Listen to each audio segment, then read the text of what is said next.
Hi மக்களே, இந்த பதிவு நம்ம அண்ணன் திரள்நிதி மன்னன், எங்கள் அண்ணன் செபஸ்டின் சைமன் சீமான் என்ற ஒரு மலையாள தமிழனுக்கு. ஏன் மலையாள தமிழன் சொல்கிறேன்னா, அவங்க அம்மா தமிழச்சி. சீமானோட அம்மா தமிழ்காரங்க தான், அதில் எந்த மாற்று கருத்துமே இல்லை. ஆனால் சீமானோட அப்பா யாருன்னா அவர் ஒரு மலையாளி.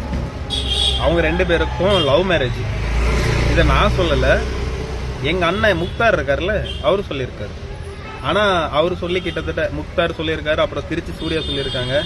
இவங்கெல்லாம் சொல்லி கிட்டத்தட்ட 1 வருஷம் 2 வருஷம் ஆயிடுச்சு. இது பொய்யா இருக்கும் பட்சத்தில் அவங்க மேலே கேஸ் போட்டு இந்நேரத்துக்கு முக்கிய கலட்டி இருக்கும். இன்னைக்கு வரைக்கும் நாம் தமிழர் தம்பிகளோ இல்லை சீமான் தரப்புல இருந்தோ நீங்கள் கேஸ் போட வேண்டாம். நீங்கள் ஓகே, நீ வந்து நியாயத்து பக்கம் நிற்கிறவங்க கேஸ் போட வேண்டாம். அதை வந்து ஒரு கண்டனமாக தெரிவிச்சிருக்கலாம். இன்னைக்கு வரைக்கும் கிடையாது. அப்போ அது வந்து உண்மையான தகவல், சரியா? பொய்யா இருக்கும் பட்சத்தில் அவங்க என்னைக்கோ கண்டனம் தெரிவிச்சிருப்பாங்க, இல்லை அது வந்து ஒரு பிரஸ் மீட் வச்சு அதுக்கு ஒரு தீர்வு சொல்லியிருப்பாங்க. இன்னைக்கு வரைக்கும் பண்ணலை. அதனால நான் வந்து அபிஷியலாக சொல்லிட்டு இருக்கேன், ஓகேவா?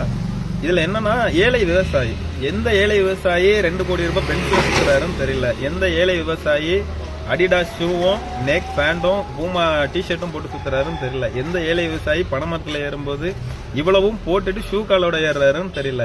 இவங்க தான் விவசாயத்தை மதிக்கிறவங்க. விவசாயத்தை பத்தி என்னன்னு கேளுங்க. 4 டைலாக் தவிர எதுவுமே தெரியாது. மேடையில் நின்று கத்துறதுக்கும் டைலாக் சொல்றதுக்கு மட்டும்தான் இவங்களுக்கு அந்த நாலேஜ் இருக்க தவிர்த்து விவசாயம் உண்மையா எப்படி பண்ணணும் இவங்களுக்கு சத்தியமா தெரியாது.